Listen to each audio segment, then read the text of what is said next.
महाराष्ट्रामध्ये उपसभापतीच्या निवडणुकांच्या संदर्भामध्ये आज जाहीर होईल असं सांगितलं जात आहे. आपली काय भूमिका आहे? खूप कालावधी तुम्ही या पदावर होतात, काय आपलं म्हणणं आहे? याच्याबद्दल मी हा जो निर्णय असतो माननीय सभापतींनी कामकाजात घेण्याचा, तर त्याबद्दल BSCमध्ये चर्चा झाली होती आणि त्यानुसार खास करून राज्यस्तरावरचा हा धोरणात्मक निर्णय असतो तसा निर्णय घेतलेला आहे. माननीय एकनाथजी शिंदे यांनी मला संधी दिल्यामुळे मला 5व्यांदा आमदार होण्याची संधी मिळालेली आहे आणि याच्यापूर्वी काम करत असताना आधी कोविडचा मोठा प्रश्न 2-2.5 वर्ष, त्याचबरोबर बाकीचे झालेले बदल या पार्श्वभूमीवर हे मला काम करण्याची संधी मिळाली. त्याच्यामध्ये विशेषतः गेल्या वर्षात आपण पाहतो आहे की लाडक्या बहिणींना मदत देणं, एकल महिलांचा प्रश्न सोडवणं, समान नागरी कायद्याला केंद्र सरकारने चालना देणं, असे अनेक चांगले निर्णय झालेले आहेत आणि त्याच्याबद्दल सभागृहातसुद्धा कामकाज करता आलेलं आहे. आमचे पक्षाचे नेते एकनाथजी शिंदे सर्वोच्च नेते आहेत आणि याच्याबद्दल त्यांनी जे काय आत्तापर्यंत मला सहकार्य आणि मार्गदर्शन केलेलं आहे त्याबद्दल मी त्यांची ऋणी आहेच. आणि त्यांनी चांगल्या प्रकारे चांगल्या कार्यकर्त्यांना वेळोवेळी संधी दिलेली आहे. त्यांनी जे मला सहकार्य आणि मार्गदर्शन केलं त्याबद्दल मी आभारी आहे आणि अर्थातच त्यांचा या निवडणुकीतल्या उमेदवारीबद्दलचा जो निर्णय असेल तो पूर्णपणाने आम्हाला सर्वांनाच मान्य असेल आणि ते अतिशय या बाबतीमध्ये धोरणी, चाणाक्ष आणि राज्यामध्ये शिवसेनेच्या हिताचा विचार करणारे नेते आहेत आणि त्यामुळे महिलांच्या प्रश्नावरती तर त्यांनी सातत्याने न्याय दिलेला आहे. हा फार महत्त्वाचा निर्णय सन्माननीय महसूल मंत्री चंद्रशेखर बावनकुळे यांनी जाहीर केलेला आहे.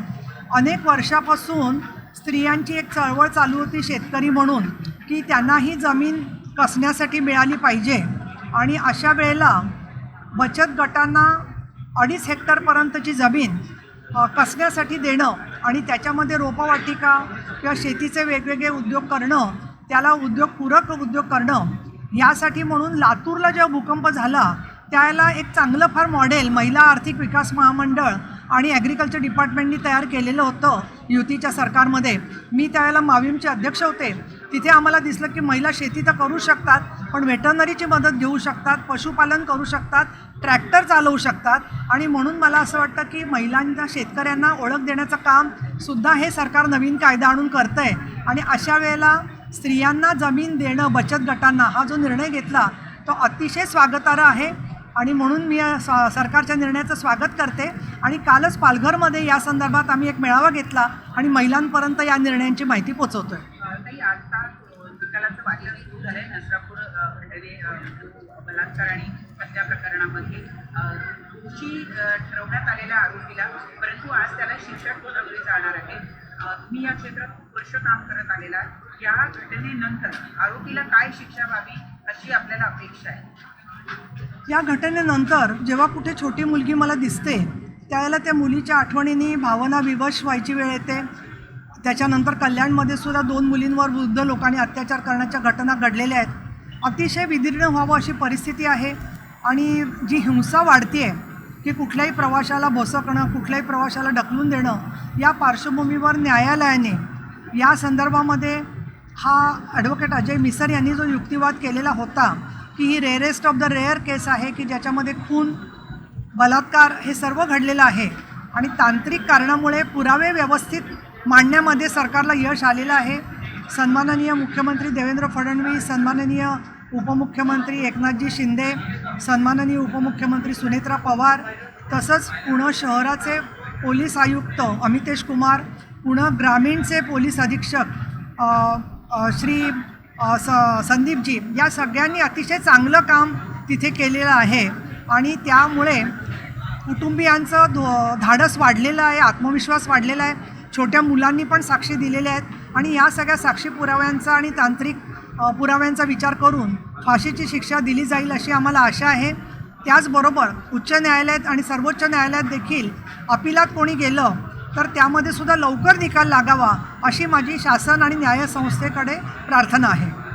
संजय पाटील पत्रकार नावाच्या भाषेमध्ये शिवीगाळ करतात, वाटेल ते बोलतात. हे जनप्रतिनिधी आहेत की कोण काही समजा शहरीच्या शेतकऱ्यांच्या समस्या, भरपूर समस्या आहेत, त्याच्यावरती बोलत नाही आणि पत्रकारांना अवाच्य भाषेमध्ये शिवीगाळ करतात. त्यांनी जाहीरपणे पत्रकारांची माफी मागावी. काय वाटते, त्यांच्यावर कारवाई होईल की नाही? या संदर्भामध्ये आमचे नेते एकनाथजी शिंदे यांनी स्पष्ट केलेलं आहे की हे जे घडलेलं आहे ते योग्य नाही आहे. त्याच्यानंतर बाकी प्रवक्त्यांनी वारंवार स्पष्ट केलेलं आहे. अपशब्द कुणीही वापरणं हे अयोग्यच आहे आणि या संदर्भात शिवसेना पक्षाने त्याबाबतची दखल घेतलेली आहे. पत्रकारांचा सन्मान ठेवणं, पत्रकारांना संरक्षण कायदा यावा या सभागृहात म्हणून मी स्वतः प्रयत्न केलेले आहेत आणि अनेक घटनांमध्ये महिला पत्रकार असतील, बाकीचे पत्रकार असतील, त्यांच्यासाठी म्हणून आमची कायम सन्मानाचीच भूमिका आहे. त्यांची भूमिका जी आहे ती त्या संदर्भामध्ये ते जी योग्य ते या संदर्भामध्ये मला असं वाटतं की ते पावलं उचलतील आणि त्यांनी जाहीर दिलगिरी व्यक्त केलेली आहे. ताई, शेवटचा प्रश्न की केंद्रीय मंत्रिमंडळ विस्तार आज उद्यामध्ये होईल अशी चर्चा आहे. उद्या परवामध्ये 6 खासदार आता तुमच्या पक्षात आल्यामुळे तुमच्या पक्षाची ताकद वाढलेली आहे.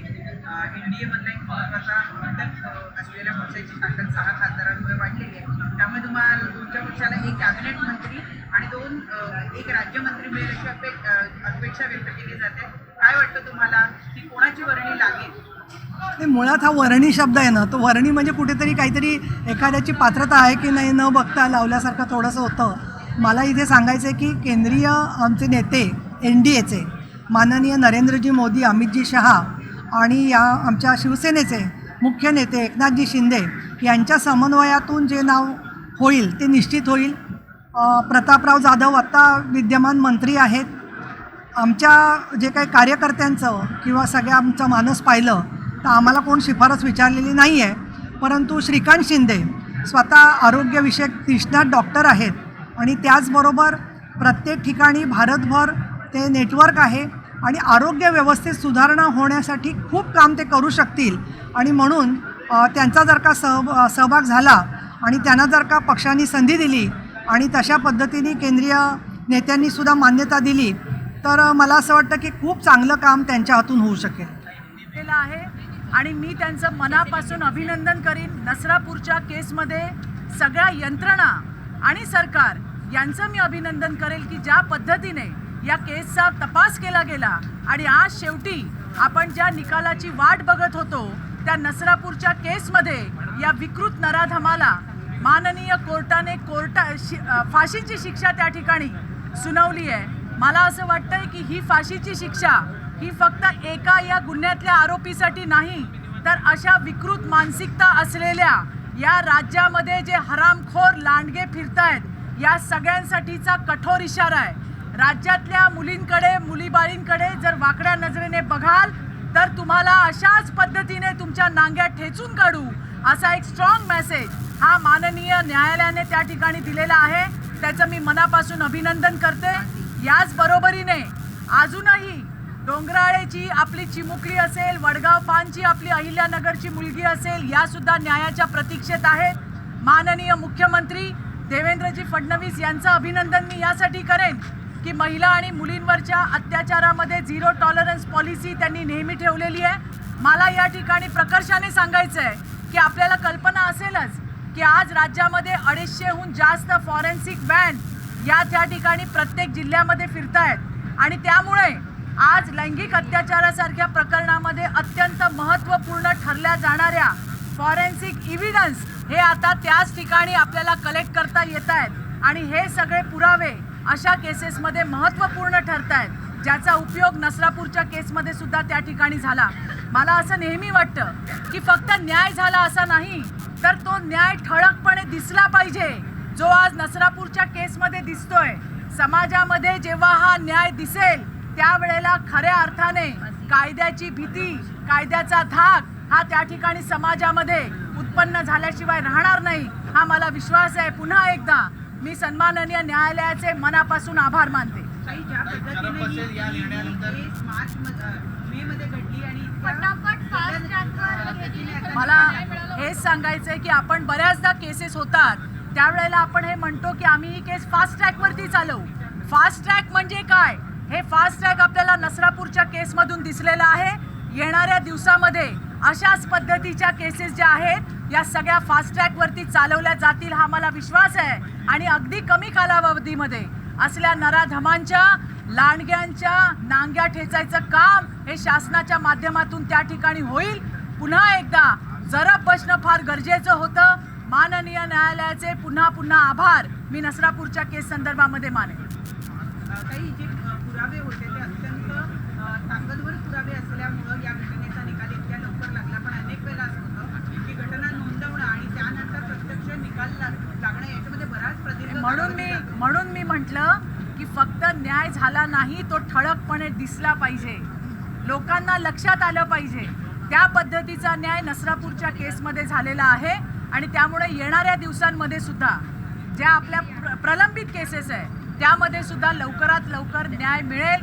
आभार न्यायालयाचे, सन्माननीय न्यायालयाचे आभार तपास यंत्रणांचे आणि आभार सरकारचे. धन्यवाद.